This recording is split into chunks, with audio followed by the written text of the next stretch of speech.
Bonsoir à toutes et à tous et merci d'être avec nous, d'avoir bravé la température caniculaire et d'être toujours avec nous au terme de ces 3 jours débat. On va débattre pendant 55 minutes. On va se tenir à ce timing-là, bien évidemment, pour pouvoir participer ensuite à la session finale qui aura lieu dans l'amphi numéro 1, l'amphi principal. Merci également à nos panélistes d'être avec nous. Je vais vous les présenter rapidement. On va partir de votre gauche jusqu'à notre droite. Bonsoir Gwenola Chambon, vous êtes directrice générale et associée fondatrice de Vauban Infrastructure Partners, une société de gestion créée en 2019 spécialisée dans l'investissement à long terme dans de grandes infrastructures partout en Europe. À côté de vous, Pierre Poliac. Bonsoir Pierre, directeur général délégué en charge de la division eau chez Suez. Merci d'être avec nous. À vos côtés, Jérôme Stubler, président d'Equance, je ne veux pas dire de bêtises, Equation and Answer, si on traduit ce que veut dire le nom de votre structure, énergie et services présents dans 20 pays avec 90 000 collaborateurs. Je crois que vous êtes numéro 2 mondial dans ce secteur d'activité. À vos côtés, Laurent Germain. Bonsoir Laurent, directeur général d'Egis. Vous êtes également coprésident du Conseil France-Arabie Saoudite et vice-président du Conseil France-Inde au sein du MEDEF International. Merci d'être avec nous. Et puis, juste à côté de moi, merci d'être avec nous. On a parlé chaleur ici dans le sud de la France, qui vous a même surpris. Srinivas Shokakula, welcome with us. Vous êtes président et directeur général du Centre for Policy Research à New Delhi, et un think tank qui réfléchit sur le secteur de l'eau, un intérêt particulier pour la gestion des conflits, la coopération autour des ressources hydriques. Et on en parlera un petit peu tout à l'heure. Et puis également, pour ouvrir cette session, on a le plaisir d'avoir avec nous, c'est toujours un grand plaisir de l'écouter, c'est Alain Tranois, directeur d'études à l'EHESS, professeur à l'école d'économie d'Aix-Marseille. Bonsoir Alain. Bonsoir. Et je vais vous passer la parole, Alain. Merci beaucoup. Donc, bonjour à toutes, bonjour à tous. Alors, le titre de cette session, c'est « Dessiner les villes du futur ». Alors, on sait que les économistes savent parler, mais est-ce qu'ils savent dessiner? Et donc, quand on regarde ce titre, on se dit, quoi, les économistes prétendent se mêler d'architecture, d'urbanisme. Donc c'est vraiment une discipline ogresse, comme je l'ai appelé dans mon dernier livre, une discipline qui parle de tout, qui réfléchit sur tout. Alors, à cette interpellation assez naturelle, je vais me réfugier derrière le premier qui a parlé d'économie. Alors ce n'est pas Adam Smith, c'est sous l'Antiquité, c'est Aristote. Et Aristote, il nous dit que l'économique, c'est réfléchir à l'organisation de la cité. Et donc cette organisation de la cité, on doit y réfléchir avec, bien évidemment, les architectes, les urbanistes, les géographes, les scientifiques, tous ceux qui offrent des services dans la ville, comme ici tous les panélistes, et évidemment les décideurs politiques, locaux et nationaux. Alors, quand on va parler de ville, on va parler en fait beaucoup des métropoles, où les problèmes sont plus aigus. Et selon l'historien Ben Wilson, les métropoles, c'est la plus grande création humaine. Pourquoi? Eh bien, tout simplement parce que c'est là que se fait la collaboration, la coopération entre les humains. C'est là qu'elle est la plus vivace. Et c'est une caractéristique spécifique de notre espèce, c'est de collaborer beaucoup. Alors, quels sont les défis qui se présentent? Il est évident qu'il y a 2 grands types de défis. Il y a les défis sociétaux et les défis environnementaux. Sur les défis sociétaux, eh bien, évidemment, les grandes métropoles sont le réceptacle de très grandes inégalités entre les riches et les pauvres. Il y a une ségrégation qui est entretenue par la cherté du sol. Et cette cherté du sol, elle provient de ce qu'on appelle les effets d'agglomération. C'est le fait que si on se met tous ensemble, s'il y a une très forte densité, comme aujourd'hui, là, il y a une très forte densité au mètre carré d'humains, eh bien, ça permet des échanges. Ça permet des échanges d'idées, d'augmenter son réseau. Et tout ça, ça améliore quelque part le bien-être et la coopération, même productive. Et donc, c'est favorable. Et donc, c'est pour ça qu'on va être prêt à payer pour être au centre de la densité. Alors ça, c'est le... Alors évidemment, si on avait eu le temps, on aurait évidemment traité de cette question, d'essayer comment est-ce qu'on peut éviter le fait qu'il y ait des ghettos de riches, des ghettos de pauvres. Mais on va se concentrer cet après-midi, vu le temps imparti, sur la deuxième question, qui sont les défis environnementaux. Défis environnementaux, je n'ai pas besoin de vous faire un dessin, là pour le coup. La qualité de l'air, la menace du chaos climatique, et tout ce qui s'ensuit, avec des événements, des épisodes extrêmement dangereux, avec le grand incendie, par exemple, à Los Angeles, des inondations catastrophiques comme à Valence. Donc, comment, c'est une des questions qui va dominer la table ronde, c'est comment est-ce qu'on peut y faire face? Alors pour moi, il y a 5 mots, 5 verbes qui sont essentiels. C'est d'abord anticiper. Deuxièmement, c'est planifier.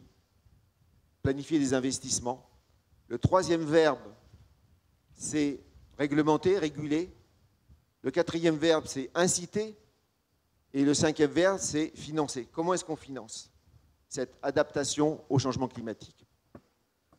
Alors, je voudrais finir par 2 choses. D'abord, un message, c'est que quand on visite les villes du passé, les villes romaines, les villes égyptiennes, les villes arabes, les villes aztèques, on est frappé par, je dirais, la qualité des investissements, par exemple, en termes d'adduction d'eau. Il y avait une véritable planification et ça nous semble tout à fait déjà remarquable. Et donc, mon premier message, ça serait de dire, pour dessiner les villes du futur, regardons comment les villes du passé ont été dessinées. Et je vais finir par trois messages optimistes. Le message optimiste, c'est que, s'agissant d'adaptation climatique, on n'a pas le même problème que que rencontre le problème d'atténuation climatique. Atténuation climatique, c'est l'histoire de la taxe carbone et compagnie. L'adaptation au changement climatique ne souffre pas du problème du dilemme du prisonnier.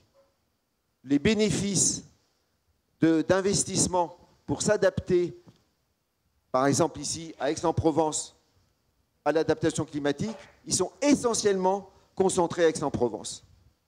Donc les bénéfices et les coûts, ils sont supportés par les mêmes personnes.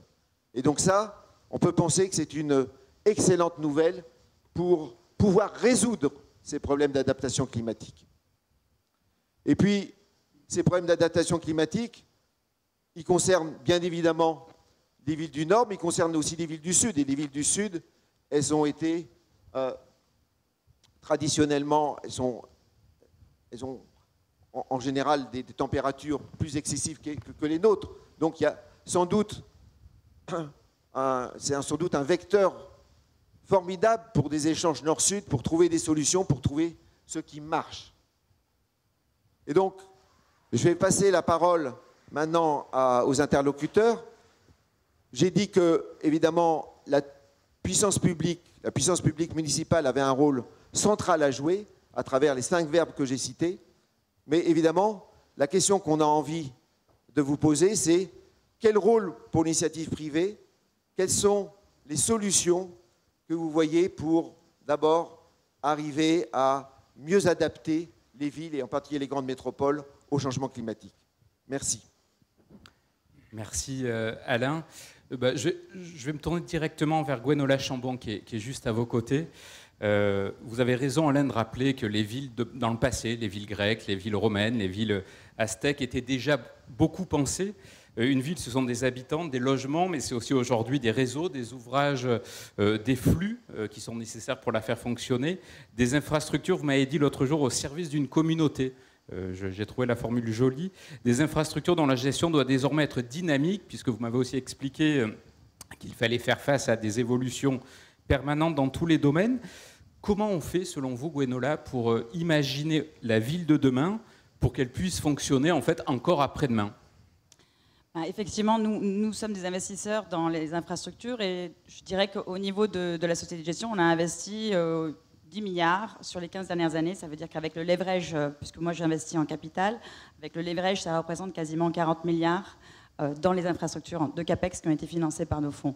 Concrètement, ce qui est super intéressant, c'est de voir effectivement, vous le disiez, l'évolution des infrastructures et des usages qui ont complètement évolué. Aujourd'hui, quand on regarde une autoroute, elle doit devenir un véritable service pour ses usagers, ce qui n'était pas du tout quelque chose qu'on avait en tête autrefois.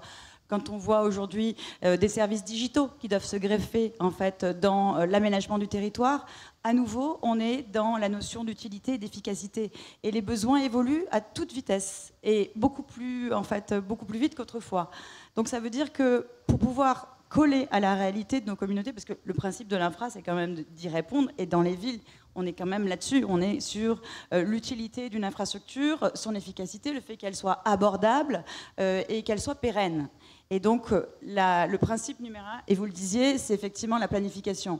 Il faut qu'au niveau régalien, il y ait une planification. Et là où, en fait, on a un véritable challenge, c'est la tragédie des horizons. Et on peut répondre, en fait, à un écho à l'autre panel qui se tient au même moment, c'est le temps long. C'est comment on va faire pour planifier quelque chose qui va être effectivement conçu pour plusieurs générations, qui va être adaptable. Donc il faut avoir un dialogue continu entre les acteurs publics et les acteurs privés pour faire évoluer ces contrats, pour qu'on puisse les faire vivre et les adapter. Et ça, c'est clé. Et ensuite, être au contact des communautés pour s'assurer de leur pertinence. Et je pense que ce qui va être super important, c'est d'être en permanence en itération avec la communauté que l'on sert. Je donne un exemple concret. On est actionnaire d'un métro en Espagne, le métro de Malaga, qui a systématiquement initié en fait, des questionnements avec ses usagers chaque année. Et donc, on a fait évoluer, on a créé des systèmes de paiement sans contact. On s'est rendu compte que pour eux, c'était important de pouvoir leur montrer qu'on était complètement autonome au niveau de la puissance électrique. Et c'est ce qu'on fait aujourd'hui. On a mis en place des panneaux électriques. On a mis en place un système qui récupère l'énergie au moment du freinage du métro. On a également mis un système qui récupère les eaux sales une fois qu'on a nettoyé les rames, et ainsi de suite. Et c'est là-dessus qu'on va être utile et pertinent. C'est l'itération permanente. Alors, vous répondez en partie à la question soulevée par Alain. Donc, qui doit dessiner la ville du futur? La force publique sans doute, les urbanistes, mais également les habitants. Les habitants, à mon sens, oui, en priorité, mais en itération. Et là, je reviens sur en fait, un propos qui était tenu il n'y a pas longtemps dans un panel que l'on tenait, qui était Dario Nardella, et qui est en fait le président de Eurocities, qui rassemble 38 pays, 38 pays, et qui sont en fait le reflet de 150 millions d'individus, des villes qui en fait collaborent. Et lui disait de façon très juste, en fait, il y a différents niveaux de décisionnaires au niveau public. Il faut se rappeler qu'un maire est en premier lieu en contact avec les personnes qui l'ont élu, et qu'il est le mieux à même en fait, de connaître les besoins de ces communautés. Et je vous prends un exemple en fait, d'une superbe réussite qu'on ne met pas assez en avant en fait, à l'échelle européenne, et que je martèle à chaque fois que je vois des représentants à l'échelle européenne, c'est le digital. En fait, on sait pas, ça a été un no-brainer. Il y a eu l'État qui a décidé d'un plan, il a divisé le territoire en 3, et ensuite il a donné les moyens à différents niveaux de délégation, que ce soit les régions, les départements, et il a permis à des personnes publiques de se sophistiquer, de finalement s'équiper de conseils et désormais de devenir des gens extrêmement pertinents dans le territoire numérique, dans la digitalisation des territoires. Et c'est d'une part résoudre les problèmes, je dirais, d'adéquation entre la connaissance des experts et celle des donneurs d'ordre public. Et je pense qu'une fois qu'on a trouvé cet équilibre, on se comprend mieux. Et après, on peut travailler ensemble pour délivrer des infrastructures qui sont pertinentes. Et le temps joue contre nous. On n'a pas beaucoup de temps pour s'adapter. À l'horizon 2050, on s'attend à avoir une majorité de la population qui vivra dans les villes. 80%, c'est colossal. Dans 2% du territoire, qui constitueront 80% du PIB. Autant dire que tous les enjeux se résoudront dans les villes. Merci beaucoup, Gwenola. Pierre Polyack, on aurait eu ce débat, ou cet échange en tout cas, il y a peut-être 50 ans. On ne se serait peut-être pas posé la question comme ça, mais dès lors qu'on met sur la table la question de la ville du futur aujourd'hui, il me semble que la question de l'eau devient déterminante. Ce n'était pas une ressource qui inquiétait forcément il y a 50 ans. Aujourd'hui, c'est un peu plus le cas. À la fois l'alimentation en eau de ces villes, puis le traitement de ces eaux usées. vous, comment chez Suez on imagine cet avenir pour les villes, puisque comme le disait Gwenola, d'ici 2050, entre 80 et 90% de la population habitera dans de grandes villes. Oui, et en 2050, si on ne fait rien, 88% du territoire français subira un stress hydrique en été. Alors, je pensais être original en parlant de la ville du passé, mais vous me l'avez piqué. Enfin, vous ne l'avez pas piqué, vous avez eu la même idée. Dessiner la ville du futur, si on regarde dans le rétroviseur, on va faire exactement comme avant. La ville du futur, elle sera installée là où il y aura une source d'eau. L'eau, c'est très très cher à déplacer. Ce n'est pas soutenable énergétiquement. Les Romains avaient raison. Oui, pas que les Romains, tous les Mésopotamiens avant les Romains. Et les Français, les Gaulois. Donc la ville du futur, elle sera là où il y aura une source d'eau, une capacité de stockage, du stress hydrique l'été. Ça veut dire que, et si on ne veut pas que la population migre comme les oiseaux en été et en hiver, il faudra qu'ils aient aussi de l'eau en été. Et donc on va voir, si on dessine la carte des villes et pas les villes elles-mêmes, on va voir des migrations de population, pas juste des migrations du sud, des pays dits du sud aux pays dits du nord, mais de l'est de la France vers l'ouest, ou du sud vers le nord, ou du nord vers le sud. Et les villes de demain, elles seront là où il y aura des nappes phréatiques, elles seront là où il y aura des fleuves, et puis moi je crois qu'elle sera sur les côtes, essentiellement. Alors 80% de la population dans des villes, mais 80% de la population sur les côtes aussi. Pourquoi ? Parce que bien sûr la population a besoin d'eau, mais l'agriculture a besoin d'eau, et les industries ont besoin d'eau, et si on veut être soutenable, si une ville veut être soutenable, il faut qu'elle soit dans les boucles courtes. Et donc il faut qu'elle s'alimente en agriculture et qu'elle trouve des emplois à proximité. Et puis, le dérèglement du cycle de l'eau dont vous avez parlé, contre lequel on lutte, alors ce dont je vous parle, c'est pas certain, hein, mais c'est ce qui se passera si on ne réussit pas. On aura beaucoup plus de sécheresse, on l'a déjà. On aura beaucoup plus d'inondations. Il faudra que la ville elle soit prête à faire face à ça. Et pour moi, ça veut dire, je rejoins Gwenola, ça veut dire qu'on aura une ville digitale. Pas une ville digitale parce que ça fait bien, parce qu'on peut en parler dans les journaux, voilà, que ça attire des articles, des communications. Une ville digitale où le digital sert la ville. Et en fait, les solutions, elles existent déjà. Ce qu'on appelle l'intelligence artificielle aujourd'hui, on le faisait déjà il y a 10 ans avant qu'on l'appelle comme ça. C'est une ville où les infrastructures seront pilotées avec du digital, c'est-à-dire en temps réel, donc optimisées en temps réel. C'est une ville où les futures infrastructures seront conçues grâce à des outils digitaux qui vont réduire les nécessités de CAPEX. Je suis désolé, tu en dépenseras moins, mais dit comme ça semble évident, mais ce n'est pas le cas. Aujourd'hui, on continue à se protéger contre les inondations en concevant des infrastructures alors que celles qu'on a déjà ne sont pas optimisées. Leur usage, je veux dire. Alors, on parle de Suez, on peut parler de ses concurrents aussi. On a des solutions digitales qui mettent moins d'1 an à être installées dans une ville et qui vont pouvoir repousser les inondations, les risques d'inondation de plusieurs, on dit décennales, quinquennales ou centennales, de plusieurs décennies en fait. Et réduire les nécessités de CAPEX. Avant de dépenser de l'argent dans la ville du futur, il faudra la digitaliser. Et puis, bien sûr, elle sera frugale. Je pense que c'est évident pour tout le monde, donc je ne vais pas trop élaborer. Elle sera au bord de la mer, je pense, avec du dessalement, beaucoup de dessalement. C'est la seule source d'eau certaine. Toute l'eau qu'on utilise aujourd'hui, elle a plu. Et l'année dernière, il y avait un mot que j'avais dit qu'il n'y avait plus, visiblement. C'était plus au sens plaire. On ne choisit pas où la pluie tombe. Mais tel que c'est parti, elle ne tombera pas en été. Puis le dernier point, c'est pas que l'eau, c'est aussi un peu les déchets. La ville, aujourd'hui, elle est consommatrice. Il faudra qu'elle soit productrice. Tel qu'on est parti en 2030, il manquera 30% de cuivre par rapport à la demande. C'est demain, c'est dans 5 ans. 30%. 30%. La demande excédera la production de cuivre, alors à moins d'une crise économique et tout ça, de 30%. C'est un exemple, le cuivre. Mais ce cuivre, en fait, on en a des mines entières. Ce sont les villes, un peu les décharges, mais les villes actuelles. On démantèle, on recycle. Et puis, le recyclage des matières premières, un peu de recyclage d'eau, vous en avez parlé, bien sûr. On dit la France est en retard, 1% de recyclage. Moi, je ne considère pas que la France est en retard, parce que tant qu'on n'en avait pas besoin, pourquoi le faire ? On en a besoin aujourd'hui. Israël, le Qatar en avait besoin il y a déjà longtemps, ils l'ont fait.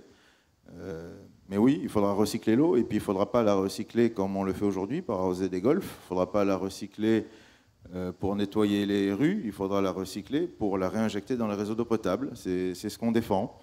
Parce que quand la population ouvrira son robinet et n'aura pas d'eau, elle n'aura que faire que les golfs soient verts et les rues soient propres. Sur le thème justement que vous évoquiez de la ville connectée, on peut parler de circularité. Ce que vous dites en fait, c'est que la ville de demain, les acteurs, ceux qui l'exploitent, seront reliés entre eux, seront connectés entre eux.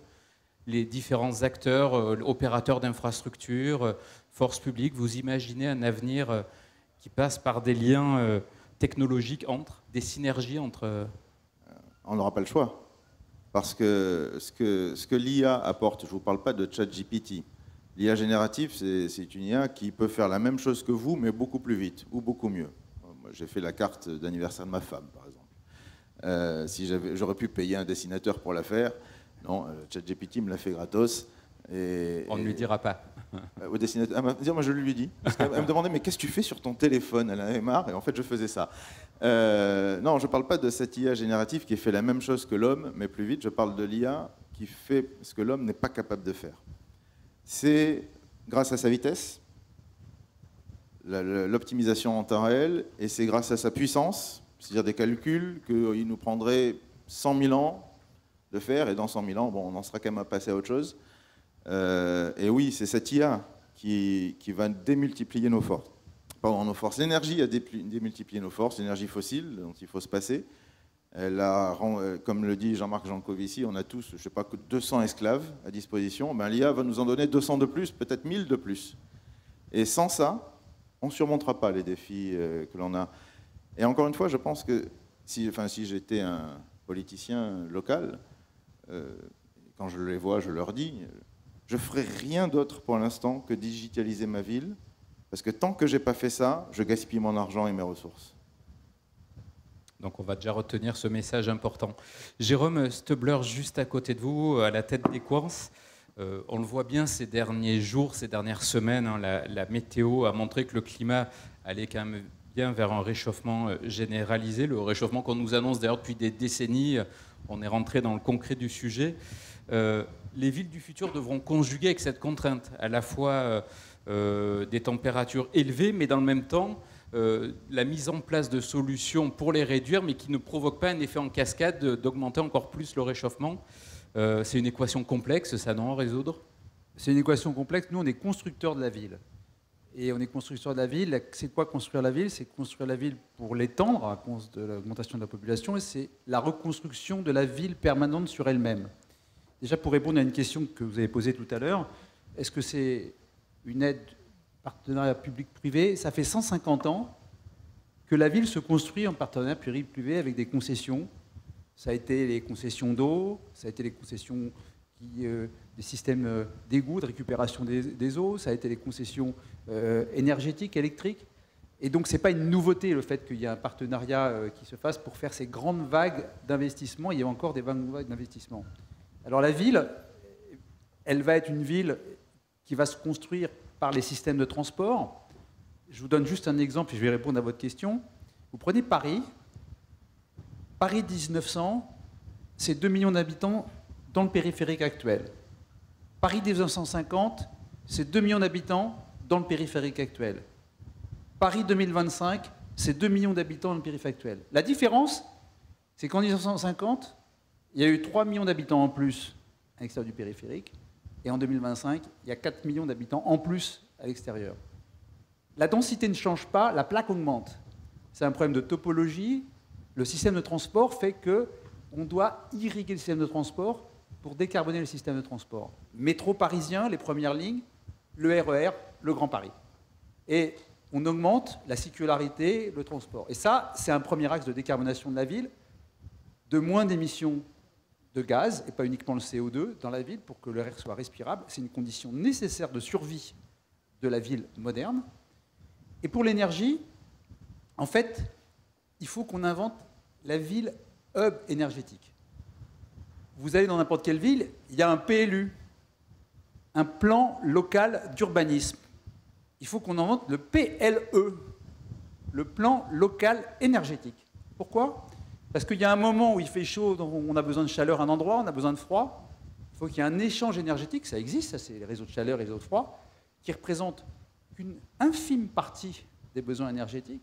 Il faut qu'on utilise des capteurs solaires. Quand vous utilisez le capteur solaire, vous récupérez 20% de l'énergie du soleil, mais cette énergie du soleil, vous la transformez en électrons, mais vous faites aussi que vous ne la transformez pas en chaleur, et vous réduisez la température de la ville.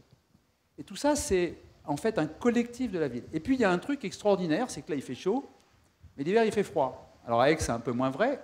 Par exemple, vous prenez les villes du milieu de la France, du nord de la France, et toutes les latitudes qui sont à peu près à ce niveau-là, on a la chance d'avoir un équilibre entre l'été et l'hiver. Et on a la chance d'avoir en dessous de nos pieds de la Terre qui n'est pas conductrice d'un point de vue thermique. Ce qui fait qu'on peut, pour pas cher, stocker le froid l'hiver et utiliser ce froid pour se climatiser sans clim et être capable de réchauffer pendant l'été. 96% des bâtiments en Hollande sont construits avec un principe qui permet de faire ça. Il faut qu'on y arrive en France. Si on fait ça, on divise la consommation énergétique des villes tempérées d'un facteur 6 progressivement. Alors on ne va pas y aller dans un clin d'œil, on ne va pas changer les chaudières à gaz des immeubles haussmanniens en 5 minutes, mais c'est un travail qui va prendre 30, 40 ans et qui permet deux choses. Se chauffer et se refroidir pour pas cher, et surtout que toute cette énergie thermique qui est envoyée dans l'atmosphère, l'été et l'hiver, puisque quand vous mettez une pompe à chaleur pour vous refroidir l'été, pour mettre la clim, vous réchauffez l'atmosphère, toute cette énergie thermique ne se développe pas. Juste un chiffre, si on arrive à faire ça, dans une ville dense, c'est moins 3 degrés dans la rue.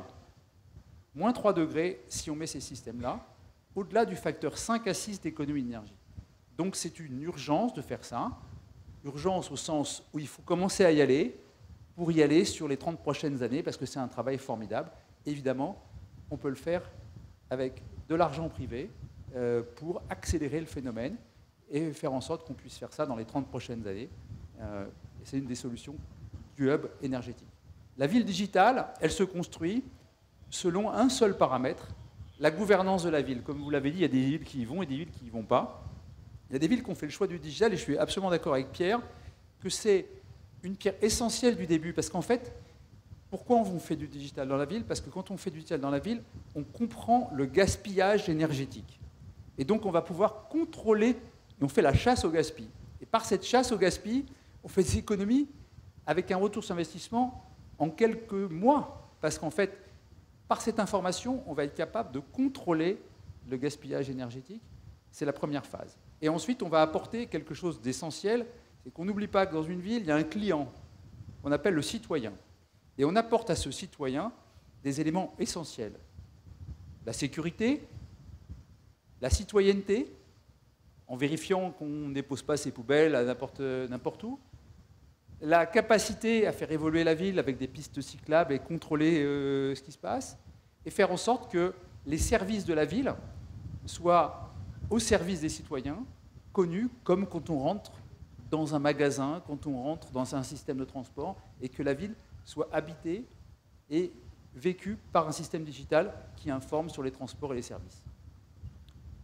Donc il y a des solutions technologiques simples. C'est quoi le coup d'envoi qui peut déclencher cette bascule? Quand on vous écoute parler de refroidissement par la géothermie ou de réchauffement, on se dit pourquoi on n'y est pas? Pourquoi c'est pas actif? Pourquoi Je pense que sans contrainte, on ne va pas y arriver. Il faut qu'on démarre par des contraintes et après ça va démarrer.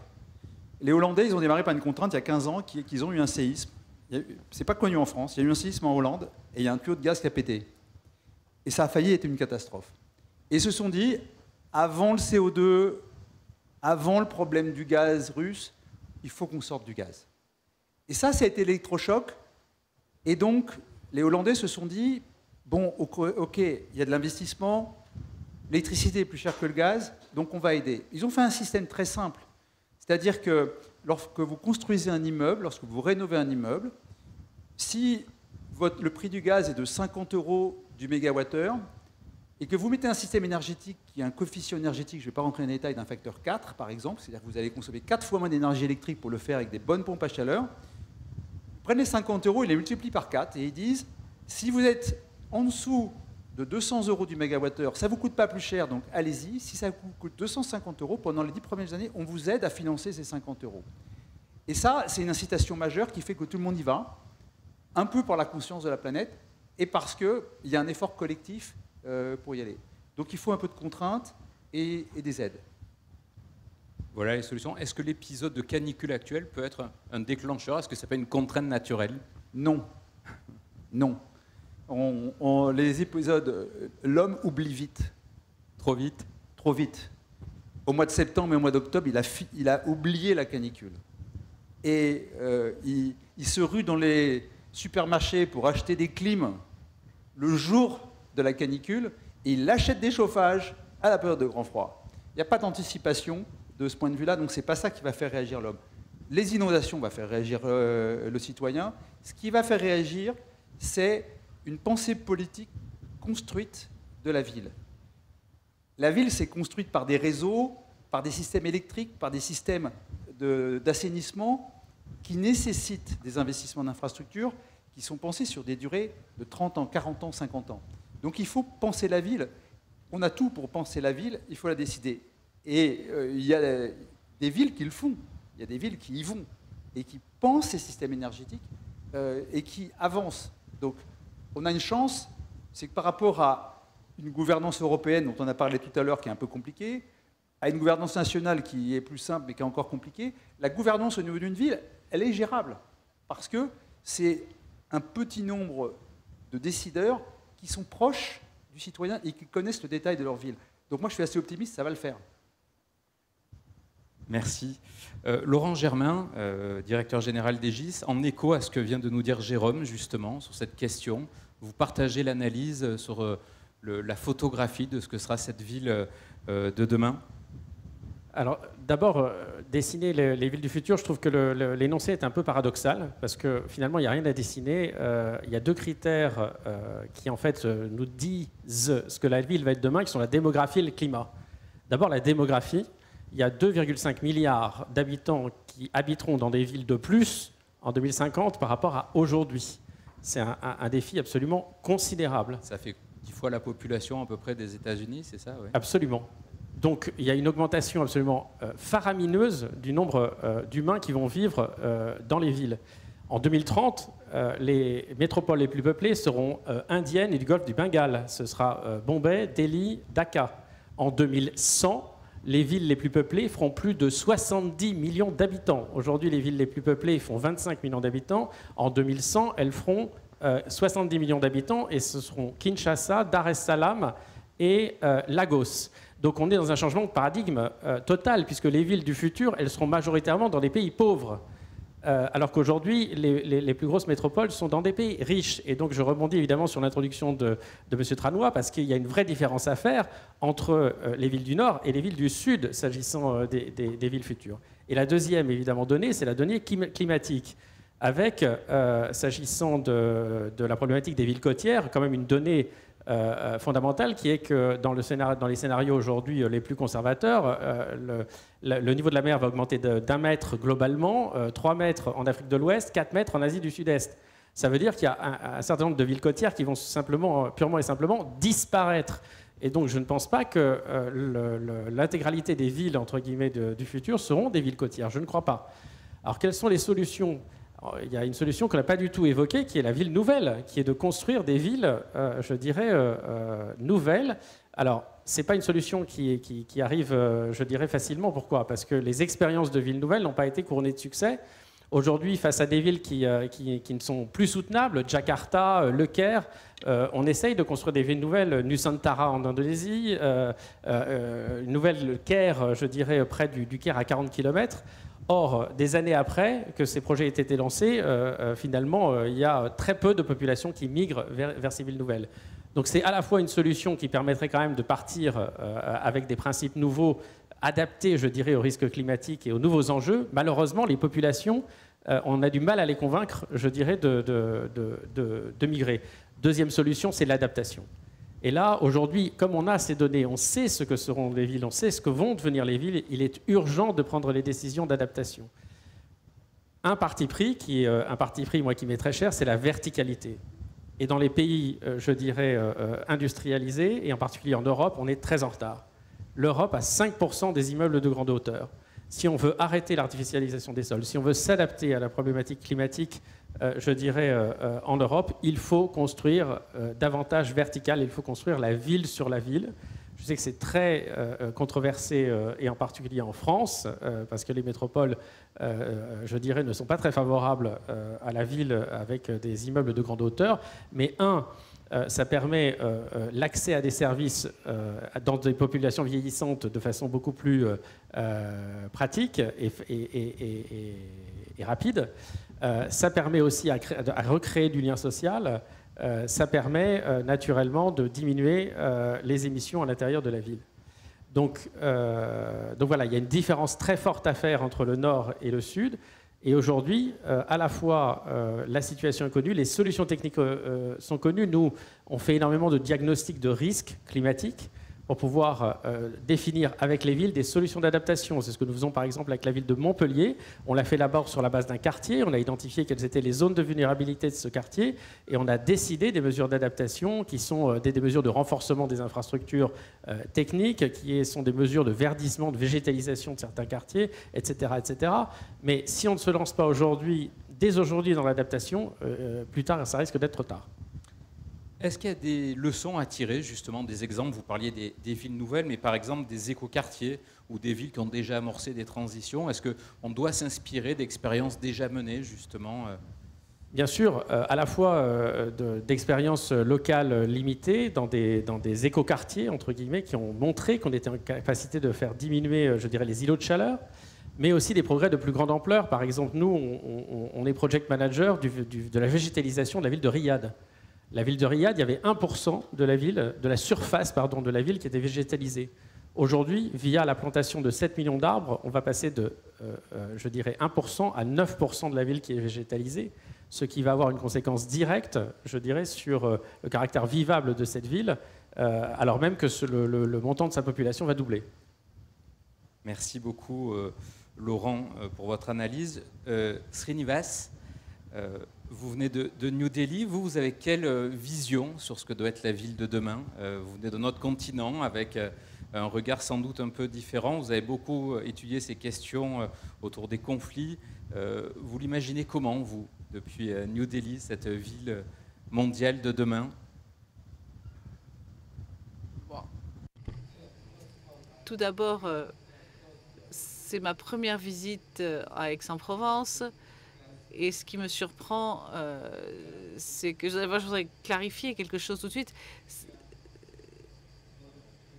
C'est que je vis dans une ville qui a plus de 50 ans et qui est très connue. Non, je travaille pour un think tank, pardon, qui depuis plus de 50 ans, qui est très connu. On travaille sur les changements sociaux. Désolé. On étudie les affaires stratégiques et moi je dirige le programme sur l'eau. Donc il ne s'agit pas bien sûr, nous ne faisons pas que nous concentrer sur l'eau. Pour répondre rapidement et répondre à certaines des réponses qui ont été données précédemment par les autres orateurs, les vulnérabilités et les risques environnementaux, ce sont ce que l'on voit comme une manifestation, comme par exemple les inondations et la sécheresse, la pollution dont vous avez parlé. Delhi, chaque année, ça se transforme en chambre à gaz. Et si vous regardez Delhi autour des derniers 3 ou 4 années, en 2022, je crois que nous avons eu des inondations et en 2023, il y avait eu une rareté de l'eau, stress hydrique et le ministre de Delhi a fait une grève de la faim pour dénoncer cela. Et en 2024, nous avons eu à nouveau des inondations. Donc, si on regarde tout ça et le style de futur qui est pour la ville du futur, qui nous attend, ou ce que Delhi sera dans le futur, il faut plus de coordination interterritoriale, interrégionale, entre guillemets. Donc, il y a des collaborations extraterritoriales, mais cela revient au type de conception dont parlaient les collègues. Qu'est-ce que vous savez sur les changements climatiques en termes de quel type d'impact que cela peut avoir sur le sol au niveau de la ville? Vous savez qu'il y aura plus d'événements extrêmes et plus fréquemment encore. Donc, toute votre réflexion sur comment vous allez dessiner cette infrastructure va changer complètement avec les inondations, quand vous prenez ça en compte. Donc, il ne s'agit pas juste de technologie, mais il s'agit de réponse des institutions. Pensez que la ville de demain sera capable de résoudre les inégalités? Est-ce qu'on lui donne cette mission-là à la ville de demain, en plus d'être celle de loger des gens et de leur permettre de travailler? Est-ce que vous pensez qu'on arrivera à construire un modèle de ville qui apportera un problème aux inégalités? On parlait de Paris, intramuros et de la périphérie. Il y a beaucoup de villes comme ça dans le monde où il y a un centre-ville plutôt riche et des quartiers périphériques plutôt pauvres. Est-ce que vous pensez qu'on pourra franchir le cap dans la ville du futur de se dire qu'on ne sera pas entre des ghettos d'un côté et des centres riches?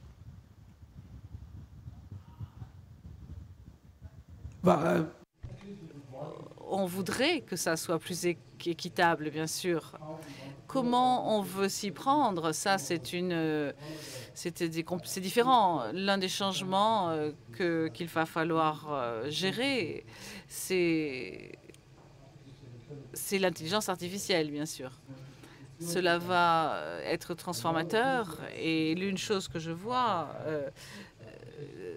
avec la protection, c'est encore une nouvelle technologie qui va encore définir notre civilisation. Donc à cet égard, je voudrais regarder l'IA comme quelque chose qui peut transformer la manière dont les villes se mobilisent autour des citoyens et des institutions. Donc je crois qu'il y a des possibilités, bien sûr, avec ce type d'avancées technologiques. Et avec surtout en termes d'accès de services qui devra être plus équitable avec l'utilisation de ces technologies. De ville du futur, si la ville du futur c'était véritablement la première chose à faire, là tout de suite et maintenant, la première décision qu'il faudrait prendre, ça serait quoi selon vous?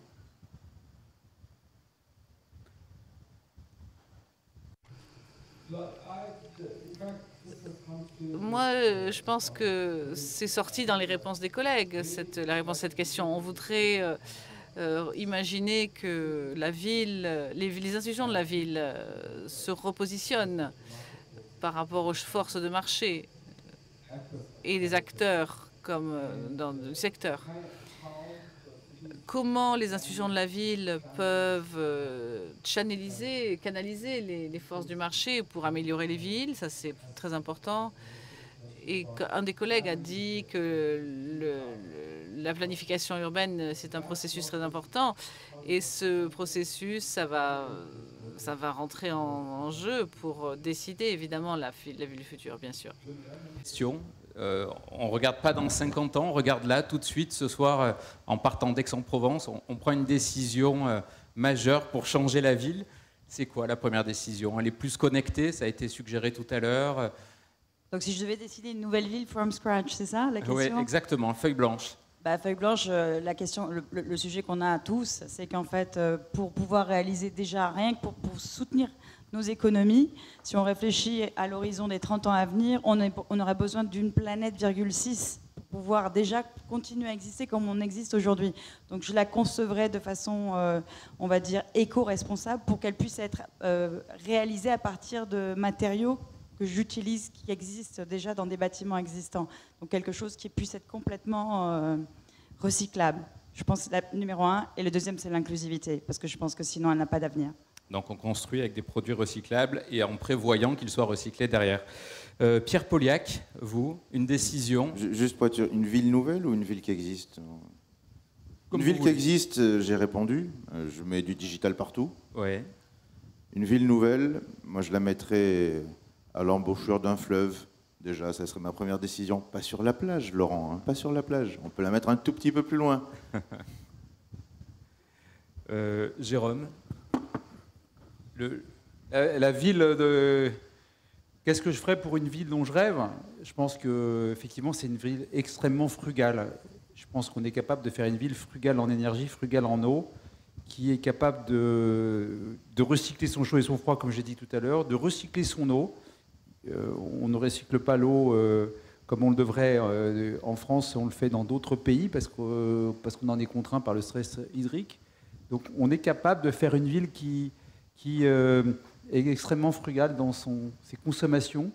Et je pense que c'est ça une des solutions. oui, Laurent. J'essaierai de m'inspirer des points communs qu'ont toutes les villes qui sont déclarées chaque année, enfin déclarées et considérées comme les villes les plus agréables à vivre au monde, puisque finalement, année après année, ce sont toujours les mêmes qui reviennent dans ces classements, qui sont Vancouver, Melbourne, Vienne, Copenhague. Et ces villes ont toutes un certain nombre de points communs qui les rassemblent, et un de ces points communs, c'est l'efficacité de leur transport public et l'interconnectivité des transports publics. Et donc je pense que je ferai porter un effort absolument massif sur la progression du transport décarboné et l'interconnectivité de ces transports décarbonés dans les villes. Donc on résume, des villes qui sont très digitales, des transports en commun reliés entre eux, des villes qui ne consomment pas grand-chose, ça vous l'avez dit, des villes construites avec des matériaux qui peuvent être recyclés, hein, le réemploi semble important. Est-ce qu'on peut concilier croissance urbaine, sobriété écologique et justice sociale, selon vous? Petit tour rapide de table. Je recommence par vous, Laurent. Oui, c'est même totalement nécessaire, parce que si jamais on ne met pas en place des processus effectivement inclusifs, qu'est-ce qui va se passer? Il va se passer qu'il y aura plus de ségrégation sociale à l'intérieur des villes, et que ça va conduire peut-être à du populisme, à des choses dont on n'a vraiment pas envie. Alors comment est-ce qu'on s'y prend? Il y a beaucoup de villes qui mettent en place des systèmes et qui même les financent. Je prends par exemple Vienne. Que fait Vienne? Elle sanctuarise un pourcentage de son budget, très faible, hein, mais à s'assurer que toutes les décisions publiques qui sont prises par la ville prennent en compte les intérêts des femmes. Je pense par exemple à la sécurité. Et ça a conduit à augmenter l'éclairage public, à davantage de sécurité dans les transports publics. Et donc, c'est tout à fait possible, mais il faut mettre en place des choses qui vont pouvoir s'assurer que les différentes catégories de la population, les différences entre sexes, les différences entre catégories sociales, sont effectivement représentées et que leurs intérêts propres sont pris en compte par la gouvernance de ces villes.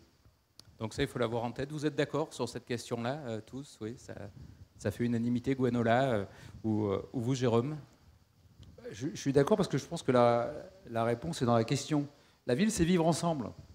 Donc si on ne répond pas aux problèmes de stabilité sociale sur le long terme, on ne répond pas à la question initiale posée.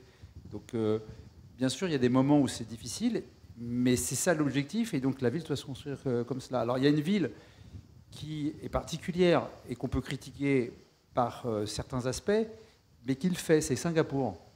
Singapour a par exemple un système où il y a une mixité sociale qui est faite dans les immeubles, dans les quartiers, dans le système éducatif.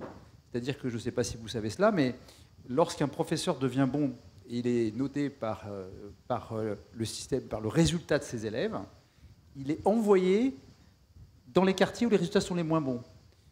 Et lorsqu'on construit un nouvel immeuble, on mélange des logements pour les CSP+, avec les logements dits sociaux, qui sont peut-être différents de ce qu'on imagine comme un logement social dans certains des pays. Et ça, cette mixité et la stabilité court terme et long terme. Court terme, on se mélange, on se connaît, on se comprend, on est capable de vivre ensemble. Et long terme, on s'éduque ensemble avec une égalité des chances. C'est un super beau modèle. Gwenola. Ça revient à mon point du début, qui était en fait la ville à la base, ce sont les citoyens, comme le disait aussi Jérôme. Donc ça part aussi par une gouvernance d'itération et de débat avec les citoyens. Et c'est que comme ça, en maintenant ces débats permanents, qui seront pérennes au-delà des cycles politiques, qui est quand même une tragédie, parce qu'effectivement, qu'on passe d'un politique à l'autre, il peut y avoir une absence de continuité, de politique urbaine, d'aménagement du territoire, et on revient à la base, c'est les citoyens qui tiennent la... Oui, le temps politique, là aussi, n'est pas forcément très adapté au temps long de l'anticipation, et c'est ce que vous disiez tout à l'heure, hein, Jérôme. Oui, je pense que...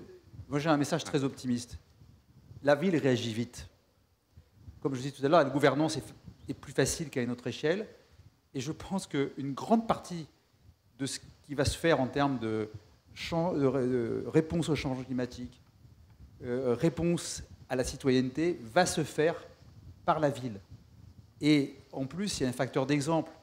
La ville qui fait un truc va être copiée par l'autre. Donc la ville est l'endroit de la solution, du dynamisme, de la réactivité. Donc je suis assez optimiste. Oui. La ville, c'est une des seules entités qui peut effectivement penser son avenir sur un temps long. Et d'ailleurs, c'est pas un hasard si finalement les maires ont un mandat qui en général est beaucoup plus long. D'abord, il est plus long par nature puisqu'il fait 6 ans. Et la majorité des maires sont réélus pour un 2e, un 3e, voire un 4e mandat. Et donc, c'est l'échelon qui permet d'avoir une plus grande stabilité, je dirais, des choix de politique publique qui sont faits par rapport à l'État où le quinquennat si je puis dire, a accéléré les changements de direction politique. Et donc, je suis tout à fait d'accord sur le fait qu'il faudrait s'appuyer davantage sur l'échelon local et sur l'échelon en particulier des métropoles, parce qu'elles bénéficient plus que d'autres entités de la stabilité politique. Bon, la question de la stabilité politique, c'est dans quelques mois, hein, puisqu'on va arriver sur des municipales. Alors, le temps long, nous, on ne l'aura pas forcément ce soir, mais je vais rapidement me tourner vers la salle. S'il y a une ou deux questions rapides et des réponses qu'ils seront aussi. Oui. Alors, il y a un micro qui arrive. Regardez. Bonjour, monsieur. Je suis élu local à Paris. Et j'ai quand même un point qui m'a étonné, c'est que personne n'a parlé de la jeunesse. Alors que la jeunesse, en fait, dans une ville, c'est super important, parce que c'est souvent effectivement des personnes qui mettent du temps à rentrer dans la ville, à s'adapter, à trouver leur marque. Alors des fois facilement, des fois plus difficilement. En tout cas, c'est vraiment un enjeu majeur, en fait, pour une ville.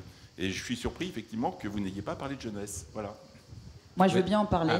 Allez, Gwenola. Et je vais vous dire, nous, on a lancé un think tank qui s'appelle Infravision, dont l'objectif est vraiment de conjuguer en fait toutes les idées de tout le monde dans le domaine de l'infra, parce que en fait, le temps nous est compté et il faut vraiment bouger l'innovation. On a lancé cette année un concours qui va impliquer en fait aujourd'hui 150 écoles dans le monde entier. Et l'objectif qui est posé, enfin la question qui est posée aux jeunes, c'est donnez-nous des idées. Quelles seraient en fait, la rénovation urbaine, le projet d'urbanisme que vous voudriez voir se réaliser.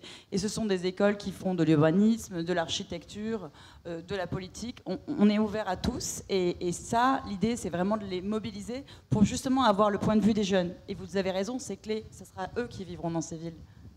Donc, prendre en compte la jeunesse. Et juste un point complémentaire, parce que je pense que monsieur a raison.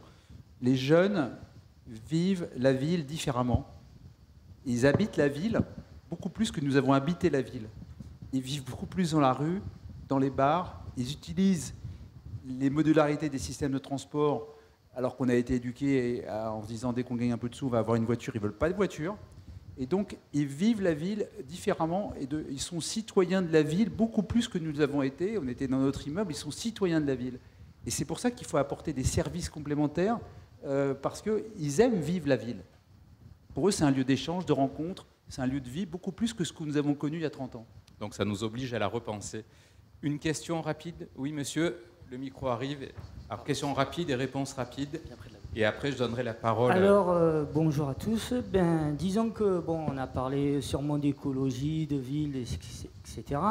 Mais moi, ce que je trouve, c'est que pour le logement, il y a vraiment un gros souci que moi, ce que j'aimerais bien, c'est qu'on donne la priorité au logement, aux actifs, aux salariés, aux retraités, aux étudiants, et qu'on supprime les Airbnb et les résidences secondaires.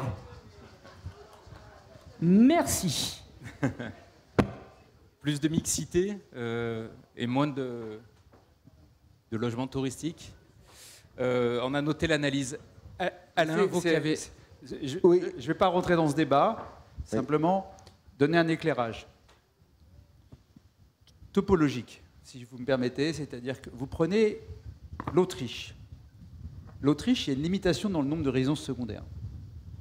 Voilà, donc c'est un choix. Voilà. Ce qui fait que vous ne pouvez pas avoir beaucoup de maisons. Ce qui fait que, dans la mesure où les gens ne peuvent pas avoir beaucoup de maisons, en fait, ils habitent la maison familiale. Et vous se retrouvez avec des villes, y compris des villes de vallée, qui intègrent leur industrie. Et je ne suis pas en train de dire qu'il faut faire cela ou qu'il faut faire cela, simplement, un choix de ce type-là est absolument structurant sur l'évolution topographique d'une ville, d'un pays. Et donc, si vous regardez la géographie des villes autrichiennes, c'est énormément de villes moyennes, et une concentration dans des villes moyennes parce que les gens restent dans leur village parce qu'ils ont une incapacité à acheter la maison de l'autre dans la mesure où ils sont limités. Merci de cette précision. Alain, oui, le mot de la fin. Juste le mot de la fin. Je vais l'emprunter à l'historien Ben Wilson que j'ai cité au début et qui dit que les villes, au cours de leur histoire, ont toujours réussi à répondre aux défis qui leur étaient lancés. Et donc, c'est évidemment l'espoir que nous formulons tous ici autour de ce panel. Mais pour ça, en France, l'année prochaine, quand on se réunira de nouveau, les élections municipales seront passées. Et en tant que citoyen, vous avez un rôle à jouer dans le processus pour déterminer les plateformes politiques de tous les partis politiques, et en particulier vous, les jeunes, mais quelle que soit aussi la tranche d'âge, pour faire en sorte que les priorités pour adapter la ville à tous les défis qu'elle rencontre soient prises en compte au cours du prochain mandat municipal. Donc c'est à vous que revient, in fine, la responsabilité d'adapter la ville aux différents chocs. Merci beaucoup Alain pour ces mots de conclusion. Merci à vous tous, vous nos panélistes. Merci Srinivas, merci Laurent, merci Jérôme, merci Pierre, merci Gwenola. Merci à vous tous de votre participation. La session qui ponctuera ces rencontres économiques, c'est dans l'amphithéâtre numéro 1. Merci beaucoup.